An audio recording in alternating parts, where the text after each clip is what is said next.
Assalamualaikum warahmatullahi wabarakatuh. Perkenalkan, saya Fatihatul Faiza dari Prodi PGSD kelas 1B NIM 20011000073. Di sini saya akan menyampaikan ringkasan mengenai topik 2 konsep dasar IPA mengenai besaran dan satuan. Besaran dan satuan.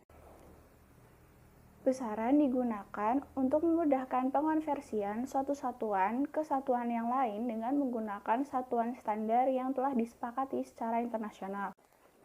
Yang pertama ada besaran pokok. Besaran pokok merupakan besaran yang satuannya telah ditetapkan terlebih dahulu dan tidak bergantung dengan satuan lainnya. Lalu ada sistem satuan internasional. Digunakan untuk memudahkan dalam pengonversian satu satuan ke satuan lainnya.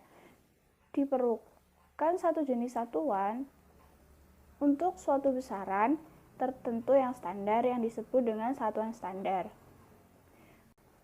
Syarat satuan standar yaitu nilainya harus sama, mudah ditiru, dan dapat diterima secara internasional. Lalu ada besaran turunan.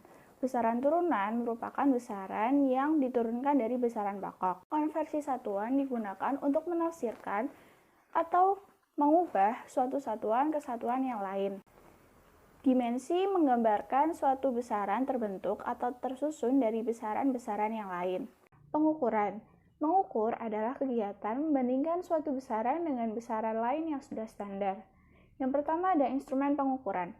Instrumen pengukuran merupakan alat yang digunakan untuk mengukur. Untuk mengukur kemampuan alat ukur, itu ada 4 kriteria, yaitu akurasi atau ketelitian, presisi atau ketepatan, sensitivitas atau kepekaan, dan yang terakhir error atau penyimpangan.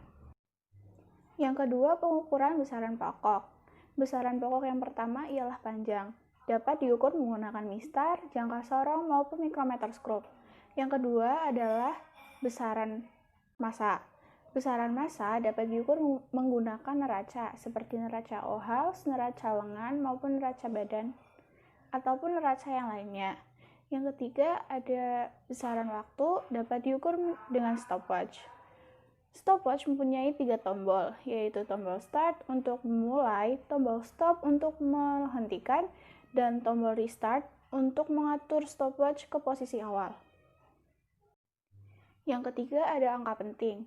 Angka penting merupakan angka-angka yang diperoleh dari hasil pengukuran yang terdiri dari angka-angka pasti dan angka terakhir yang diragukan. Angka yang merupakan angka penting ialah semua angka yang bukan angka 0, lalu angka 0 yang berada di antara angka bukan 0, lalu ada angka 0 yang berada di sebelah desimal, lalu diikuti oleh angka bukan 0. Lalu angka yang bukan merupakan angka penting adalah angka 0 yang berada di sebelah kiri, angka bukan 0, dan angka 0 yang berada di sebelah kanan bukan angka 0 tanpa desimal.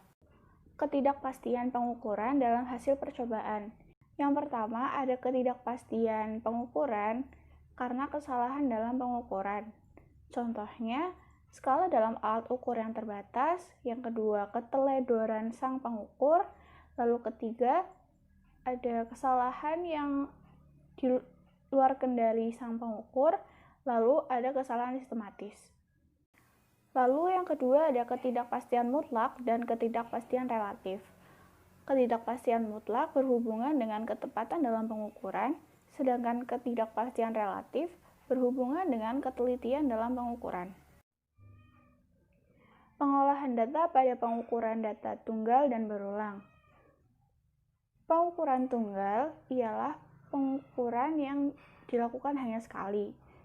Hasil pengukurannya dituliskan X sama dengan X0 ditambah atau dikurang dengan delta X, di mana X adalah hasil dari pengukuran tunggal, X0 adalah pengukuran sebenarnya, dan delta X adalah ketidakpastian. Pengukuran berulang ialah pengukuran yang dilakukan lebih dari 1 kali, yaitu sebanyak 5-10 kali pengukuran. Hasil pengukurannya ditulis X sama dengan X bar ditambah atau dikurangi dengan delta X, di mana X adalah hasil dari pengukuran berulang, X bar adalah rata-rata dari pengukuran, dan delta X adalah ketelitian atau ketidakpastian. Sekian dari saya. Wassalamualaikum warahmatullahi wabarakatuh.